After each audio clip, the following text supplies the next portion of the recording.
Salam Pentakosta untuk kita saudara terkasih. Pada minggu ini adalah minggu Pentakosta yang mengingatkan kepada kita turunnya Roh Kudus di dalam kehidupan kita sebagai umat percaya. Oleh karena itu, mari kita dituntun oleh Roh dan hidup di dalam Roh. Dan sebelum kita mendengarkan firman Tuhan, kita bersatu di dalam doa. Damai sejahtera Allah yang melampaui segala akal dan pikiran, itulah yang melihara hati dan pikiranmu dalam Kristus Yesus Tuhan. Amin.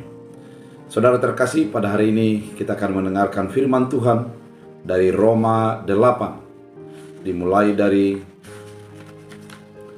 ayat 8 sampai ayat 11. Demikian firman Tuhan. Mereka yang hidup dalam daging tidak mungkin berkenan kepada Allah. Tapi kamu tidak hidup dalam daging, melainkan dalam roh. Jika memang roh Allah diam di dalam kamu. Tetapi jika orang tidak memiliki roh Kristus, ia bukan milik Kristus.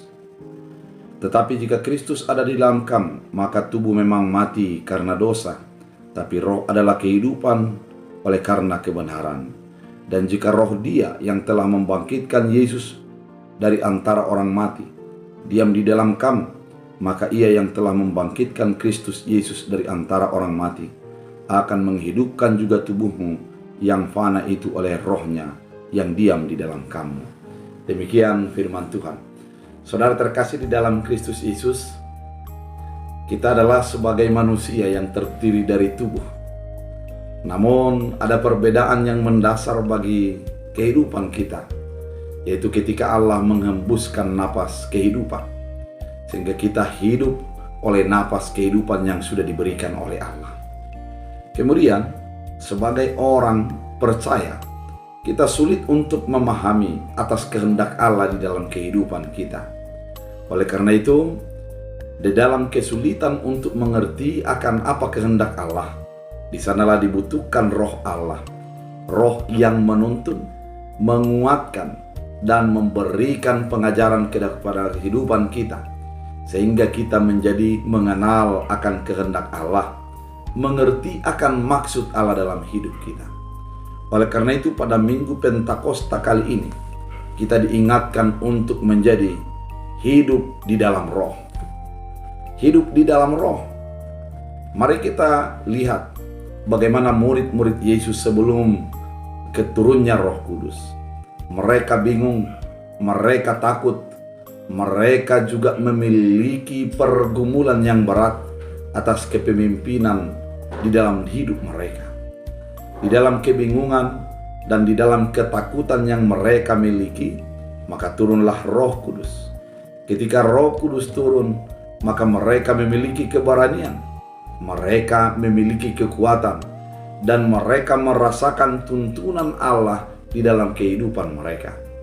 Mari kita lihat perubahan yang terjadi ini sebagai orang yang sudah didiami roh Allah, maka perubahan yang sesuai dengan kehendak Allah akan terjadi bagi dirinya. Saudara terkasih di dalam Kristus Yesus, pada kali ini bagaimanakah orang yang hidup di dalam roh?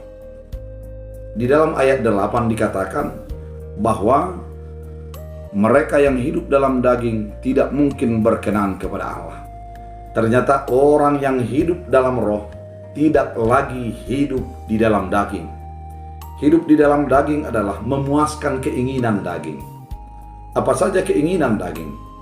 Pasti keinginan-keinginan kemanusiaan yang dimaksud di sana. Ada hawa nafsu, ada keinginan jahat, ada perbuatan-perbuatan yang keji, ada juga yang menjadi dikuasai oleh harta dan pikirannya. Namun orang yang hidup di dalam roh tidak akan menjadi dikuasai oleh keinginan, namun dia sudah menguasai keinginannya. Kehidupan di dalam daging akan menjauhkan kita dari Allah, karena memang keinginan daging ini adalah menjadi kepuasan daging kita, kepuasan pikiran kita, kepuasan emosi kita. Itulah yang terutama bagi hidup kita. Artinya saudara terkasih, ketika kita mengatakan bahwa percaya kepada Allah, maka kita tidak lagi dikuasai oleh keinginan kita, Kita tidak dikuasai emosi kita. Kita tidak dikuasai oleh pikiran kita, namun kitalah yang menguasainya. Itulah ciri-ciri orang yang hidup di dalam roh. Dalam ayat 9 dikatakan, tetapi kamu tidak hidup dalam daging, melainkan dalam roh, jika memang roh Allah diam di dalam kamu. Artinya, kita harus menyadari ada diam roh Allah di dalam diri kita. Ketika dikatakan diam di dalam diri kita roh Allah, maka pancaran-pancaran kehidupan yang kita nyatakan adalah pancaran keinginan Allah. Ketika roh Allah tinggal diam di dalam hidup kita, maka asupan pikiran kita, asupan perasaan kita, dan perkataan kita adalah merupakan pancaran daripada roh Allah yang diam di dalam hati kita. Saudara terkasih di dalam Kristus Yesus, ini mengatakan roh Allah itu bukan menjadi di pikiran, bukan hanya di dalam tindakan, namun di dalam kita.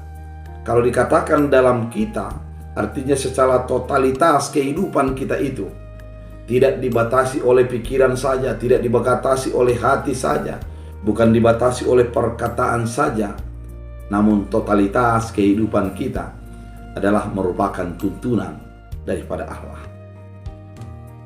Mari kita bayangkan ketika roh Allah tinggal diam di dalam hati kita. Kalau dikatakan roh Allah, dia pasti kudus. Itu pasti suci. Apa yang dilakukannya adalah merupakan kehendak-kehendak Allah.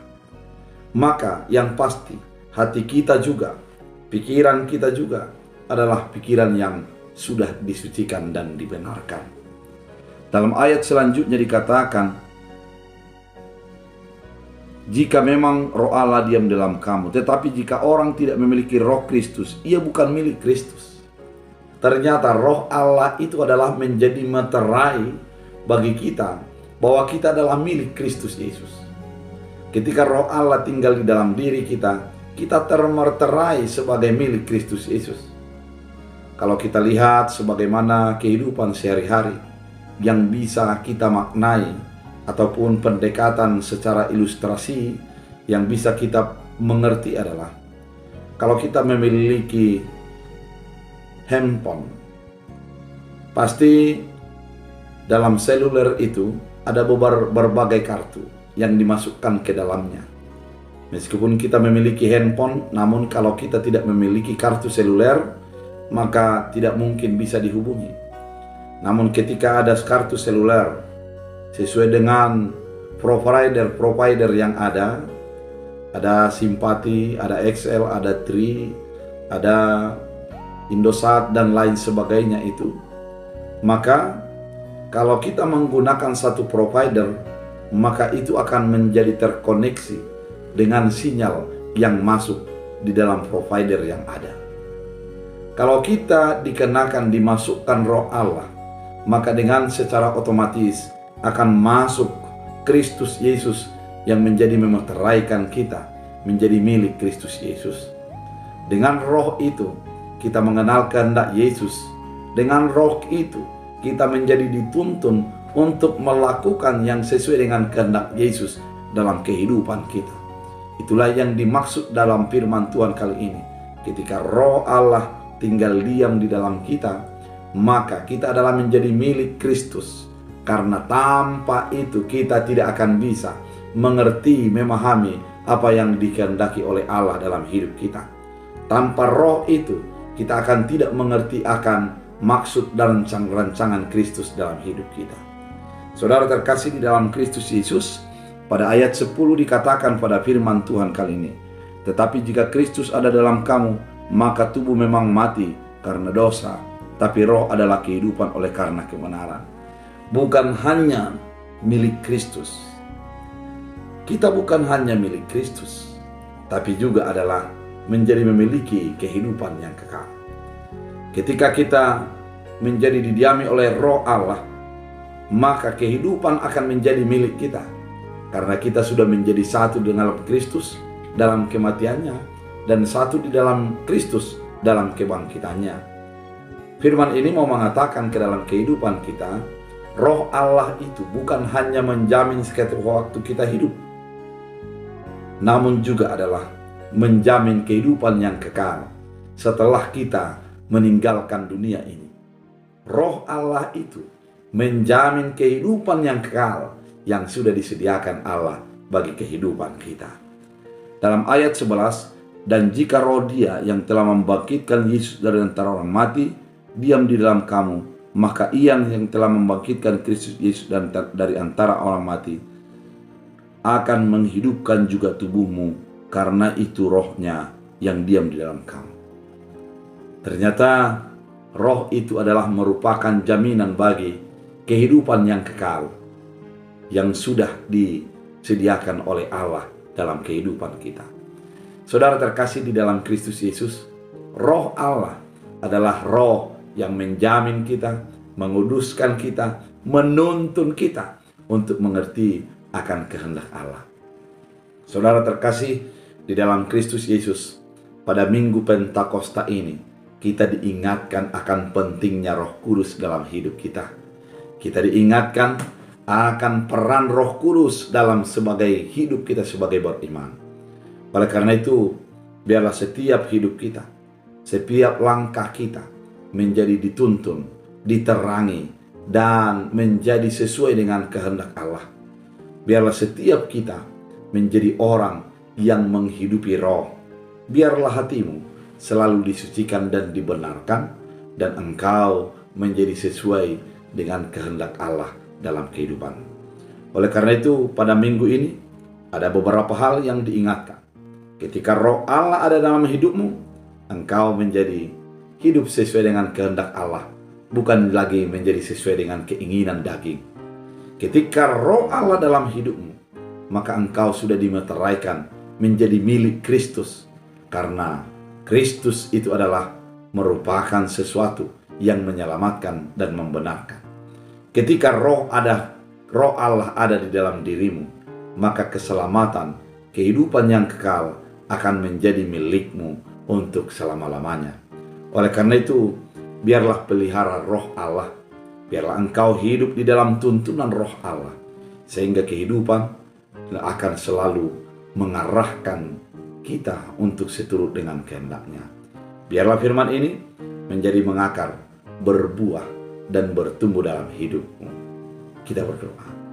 Terima kasih Tuhan atas firman yang Kau nyatakan. Dalam Minggu Pentakosta ini, kami diingatkan akan peran roh Allah yang menjadikan kami untuk sesuai dengan kehendak Allah, menjadikan kami merasa terjamin bahwa hidup kami adalah menjadi sesuai dengan tuntunan roh Allah. Biarlah firman ini menjadi bagian hidup kami. Biarlah hidup kami menjadi sesuai dengan firman-Mu. Dalam Kristus Yesus kami berdoa dan mengucap syukur. Amin. Tuhan Yesus memberkati.